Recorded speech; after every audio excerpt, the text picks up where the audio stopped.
Kilo fait on m'a tête chocolat. Fine fine oh baguette. Watch your love for like why not more than your body chocolate. Bush it in imade. Double zile kilo fait. Why now my lady? Tell me what's in your body. I'm a damn easy baby. I want gon' give me control. Even want to get out. I'ma make up my eye. I'ma need that can you. I go my eye. I'ma need that can you. Maybe. I don't money there. Hey, today I have a special guest, and he's all the way from Rwanda. An international guest, my brother. It's not his first time to be in this channel. This is, I think, the second time. Yeah, last time you were at KICC. Enjoying the sky view of Nairobi, remember? That was magical, man. Very magical. Yeah. So he goes by the name? Joel_MUGISHA. Kindly check me out, YouTuber all the way from Kigali, Rwanda. Amazing videos in 4 countries right now and counting: Rwanda, Burundi, Kenya, and Tanzania. Wow. So check me out, guys. Traveling videos coming up. Beautiful, beautiful.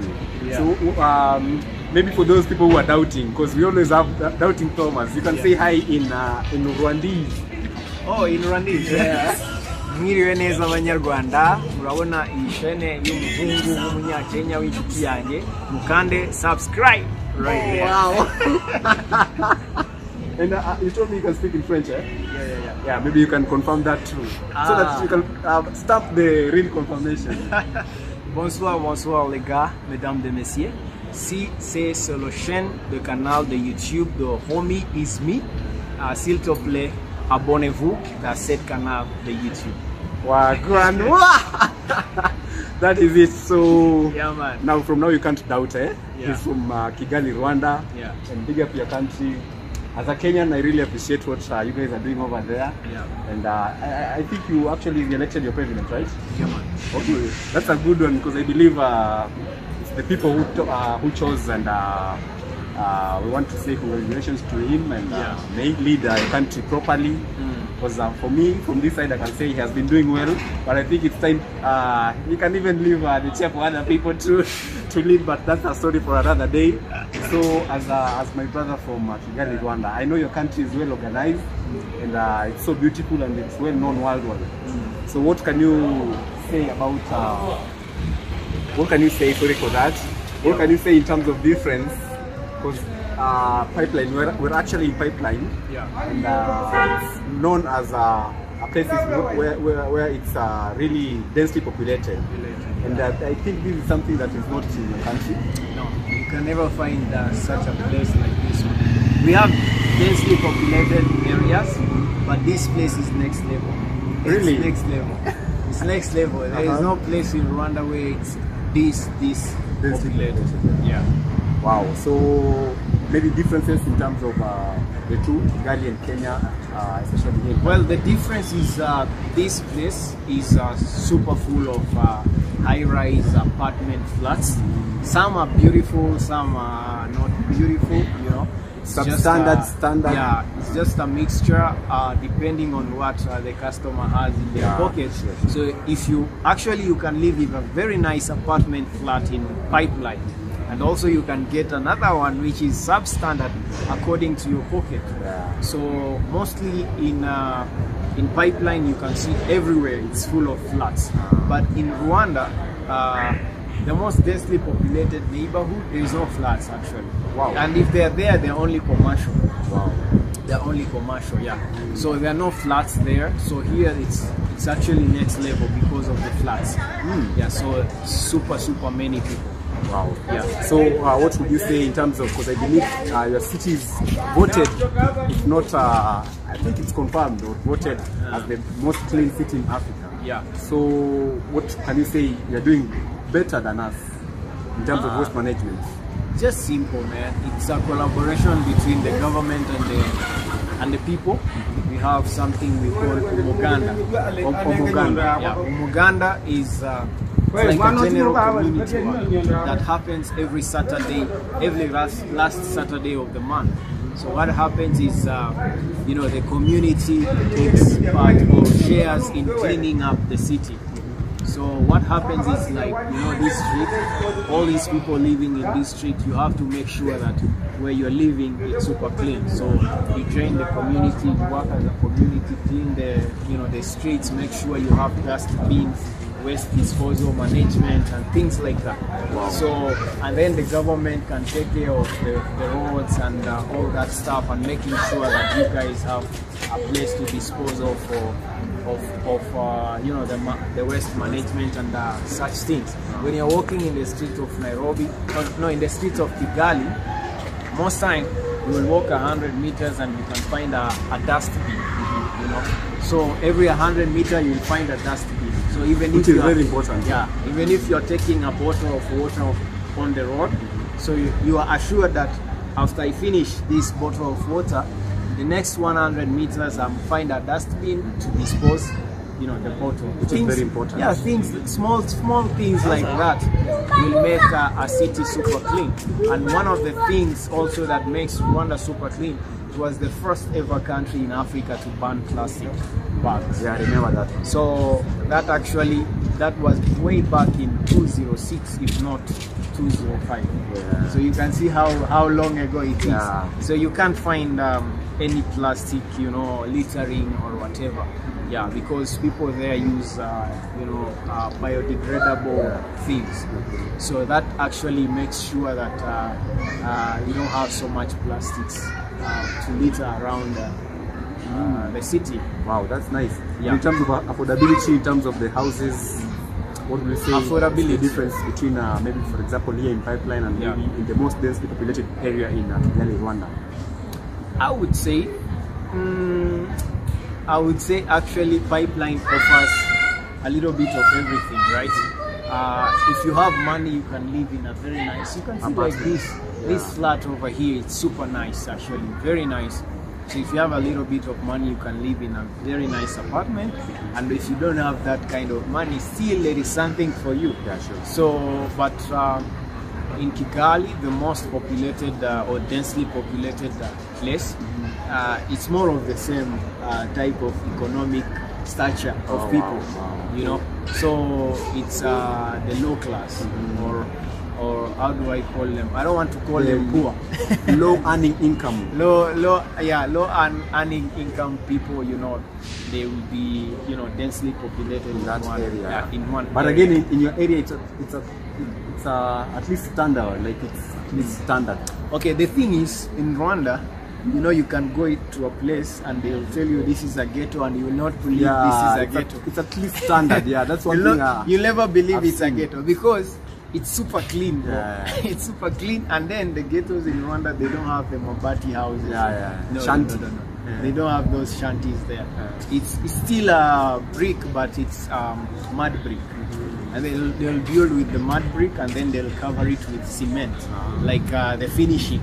So even if you look at it from the outside, you'll never know that inside there it was a mud brick that actually built the house. Wow. So you'll never actually, so many people will go to Kigali, Rwanda, they'll say this is a ghetto in Rwanda. People will be like, no, that's not a ghetto, because it's clean and so it doesn't look like the normal, you know, ghettos of Africa, the way they look.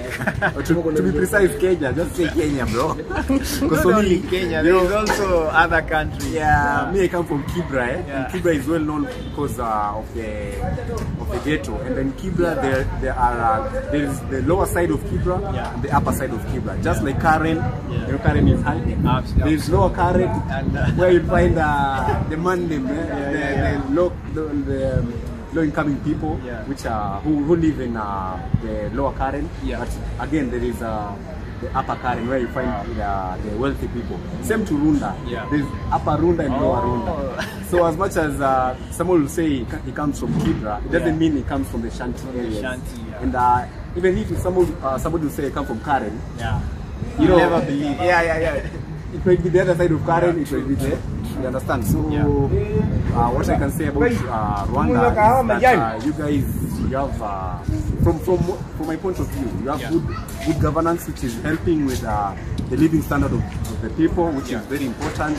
Hopefully, as Kenya continues to grow, we shall cope with our issues, and then you know, improve where we need to improve, and at least in terms of living standard here in Kenya we can improve, because you know, you've worked here in Kenya and you've seen in some areas people aren't living the way they are supposed to be living. That is because of the economic hardships and the bad governance that we get to face. Because me, I don't fear saying that, man, because I believe a major part of Kenyan problem is the bad governance. When we try to solve that, and which I believe we've started doing so, we shall be ending in a good way, and it should be our pride at least to be in a good level in terms of living standard. So if you are to choose, would you opt to live in Kigali or Nairobi? East or west? Home is best. Home is the best, bro. It doesn't matter where I am in the world, bro. East or west, home is the best. But he's saying that, but funny thing, he spends most of the time in Kenya. So I think you're being ironical, eh? No, I'm not being ironical, because I'm a traveling YouTube content creator. Kenya is bigger than Rwanda. Yeah, sure. So that's the explanation. I can explore more in Kenya than I can in Rwanda. Oh, wow. Rwanda is a small country, we all know that, right? Sure. It's a small country, but Geographically, geographically, but Kenya is big. So in Kenya you can explore so many things, and also you guys have diversity of culture, which is good for a content creator like me. In Rwanda we don't have diverse culture. Oh really? Yeah, even the little tribalism that they brought, the white man brought to Rwanda, was a scam actually, because we all have only one language. Okay. So everyone in Rwanda is a Rwanda. What about the Hutu and Tutsi? That's a scam by the white man. Yeah? So just to divide the people and make them fight each other. But you see, like in Kenya, we have every community right now, has I think their we own. have 47 right now. Exactly, and everybody has their own language, right? So that is the diversity of content creation in terms of culture. And exploring so many places. So I'll be in Kenya exploring and doing videos as the same way I can go to Tanzania. But to be honest, if I was to raise a family, that's honesty actually, I would raise it in Rwanda. For not even for purposes of being a home country, but for main purposes of safety. You know, the guarantee of safety when you are raising your kids, the guarantee of the environment that Rwanda provide. There's so many things that are conducive for one who is building a family. But another thing, if I was actually opening up a business, I would open up in Kenya. You understand? I will live in Rwanda, but I will do business in Kenya. Why? Because of the population. The population is the market. So that gives you more profit than in Rwanda. Rwanda we have a small population, but in Kenya we have a big population and a much more higher buying power from the people. So it depends on the preference. But if I'm living, if it's to live, I will actually live in Rwanda and raise a family. Okay, oh, that's a new one. I didn't expect that. That's something new I've learned. Yeah. So is it that not that you cannot do business in Rwanda? Yeah, that's you can still do business in Rwanda. Now, I'm not saying you cannot do business in Rwanda. You can still do it, but in terms of small SMEs, you see how in Kenya small businesses they thrive because of the big population and the big demand. And this place actually, it's a proof of that. Yeah, full of SMEs, full of small business because of the market, because of the market. Even in Rwanda, I can still do business in Rwanda, but it would require me to invest a little bit more. But in here, I can just start anything, you know. Okay. Even from as little as 5,000, and I'll be making good money. Oh, wow. So some Kenyans will be hearing that and they'll be like, look at this guy, he's delusional. But it's all good. It's good to have a positive mind. Yeah, man. Because it always starts with a positive mind and always be well. So for me, I really want to appreciate you for the special time you've given us, and kindly support my brother Joel MUGISHA on social media platforms, and we shall really appreciate. Yeah. If you're watching this video till this point, kindly like, subscribe, and share this video to your friends and family, and I shall really appreciate. So just to close it up, if you were to choose a lady from Kenya or Rwanda, which area are you going? Oh man, I don't want to do that question, but I'm gonna say this. It's always the same answer for me. I don't have a preference in countries. You have to relate with the lady. You have to connect. You have to be on the same page. You know, there have to be respect there, and of course attraction, right? There has to be attraction there, and it doesn't matter which country it is. It's in the person. You know, these countries, they are labels that the white man brought to Africa. I remember when we were actually reading history, they set up somewhere in Germany, you know, you know, Bismarck, that guy called Bismarck, and they decided on how to, you know, to divide and border Africa. So you see, that was brought by the white man, but Africans, we are one people. I don't believe in countries. You don't have that label of Kenya in your blood. I don't have a label of Rwanda in my blood. So it depends on the person. It depends on the person. I can actually date a Rwandan if we connect. I can date a Kenyan if we connect, even from any other country. Wow. So, and then last thing, I saw the richest man in Africa. You know his name? In Africa? Yeah. Oh, Dangote. Dangote, he was in Rwanda. For a business forum. Yeah, and he was asked, why is it that the CEO of Total Energy is more powerful in Africa in terms of accessing countries in Africa because of his passport? And him, as the richest man in Africa, he can't even access the whole of Africa the way this white man from France can. I would say, man, this is inferiority complex. An inferiority complex that comes from colonialism. From the time of colonialism, the black man still sees himself lower to the white man, but that's a wrong mentality that was brought by colonialism. So the white man is not bigger than a black man. A black man is not bigger than a white man. We are all the same, and also it depends on what you are bringing to the table. You see, so the problem with black people, when they see a white man, they actually they give them more favor because they think they have money, they think they have connections. There is that, always that in the back of their mind, there is that inferiority complex. But when they see a black man, even though you can be packing billions in your pocket, actually you can even, you know, show up at a place. Like let me say this. The other day I was with actually Grace. She took me to Airtel to go get a SIM card, and everybody actually was on the line. You know, everybody was actually on the line waiting for their turn to get service. But now the white man came. They jumped him over the line of others. What do you mean? He jumped the queue? Yeah, not even himself. It's the soldier managing the line. He put him in front of others instead of putting him on the queue like just the rest of us who are on the queue waiting happened firsthand. You saw this for our time. Yeah, this happened firsthand, and we were with Gracie D. She's a witness. So this shows you how Africans think. And let me tell you the truth: if you go to Europe, go to the US, there is no chance a white man will put you ahead of another white person. So you see the inferiority complex there. You want to treat them as kings in your own country while they treat you as shit. Forgive my language. In no their problem, countries, man, that's wrong. Actually, it's wrong. So I'm not against white people. I'm not against black people.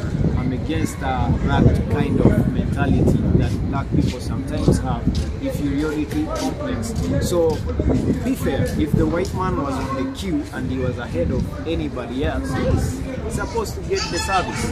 So, but just because he's a white man coming, they want to treat him like a king, and then their own fellow countrymen are there. So that is wrong. So we were talking about visas. So the Total Energy CEO can access Africa because his passport is considered powerful. So he doesn't have need visas to access Africa. But he is the richest man in Africa, who's even richer than that CEO of Total Energy. He can't access, he has to apply for visas. Which is so unfortunate. Yeah, it's unfortunate, but Africa needs to open its borders first within itself. Leave alone even the going too far. It is very hard for an African to move around Africa, you know. At least Dangote has money. He can, but he was still complaining. He can use connections, you know. But it is very hard for Africans to move around Africa. Which limits us. It limits, but to be honest, I shout out to the East African community, because in Africa that's the most interconnected community of countries actually in Africa. You know that ECOWAS is not as powerful as East Africa, not even powerful, but integrated. East Africa is the most integrated community in Africa, because for me to come from Rwanda to Kenya, it's actually easy. You don't need a visa? I don't need any visas. It's very easy. I can even come with my ID, not even needing a passport anywhere. I can come with an ID. You can go to Rwanda with an ID. That is the East African community. But it's a different story in ECOWAS. It's a different story in southern parts of Africa. So Africa needs to open its borders to itself. Let's, you know, make border crossing easy, man. We are all Africans. It will help us in terms of businesses, which are grow bigger and better. And also, you know, we can grow our own economies. And when you have a big economy, you know, even your passport gets strong, you know. And also, you look at the EU, the European Union. Once you enter one country, automatically you have access to all of the European Union. When you are asking for a visa, you ask for the Schengen visa. If you're going to France, even if you're going to France, automatically you have access to every other country. And their citizens, they can travel around the EU as they wish. And there is no borders. Do you know that? Yeah. It's only a notification on the message that tells you, welcome to Switzerland. Yeah. Which is nice, yeah? There is no border checking. Nobody will be like checking borders. Oh, you know, tight security. You're coming from France to Switzerland. Yeah, I've seen many content creators in Europe grow so quickly because they don't need they are not no visas. Yeah, they don't need visas, and they're not being stopped on the borders. So they can move with vehicles, with motorcycles from which country? There is no borders. From another country. There's this country. I think it's the Netherlands and Belgium. I think they even have they only have markers where there's a marker that goes through a building. So one part of the building is in the Netherlands, Netherlands, another one in Belgium. So you see how people are living. Only a notification of your message will tell you welcome to Switzerland, welcome to France. Nobody will be like checking, oh, border crossing, blah blah blah. That is what we have to deal with in Africa. So yeah, but I believe one day it will come to pass. One day, actually, maybe in our lifetime or for our generations. Yeah, I believe this generation, the millennials and the Gen Z and the alphas, which will be coming later on, shall have a say in terms of changing this mentality. So thanks for watching till this point, and make sure you subscribe, like, follow my brother Joel Mugisha on all of these social media platforms. And we shall really appreciate it. Thanks to our sister who's holding the camera. These guys can talk, yeah? Hey, it's because we're so passionate. It was such an amazing conversation. I was just smiling and laughing every point when I was behind the cameras, guys. Just that you couldn't see it. Yeah. That is such a great video.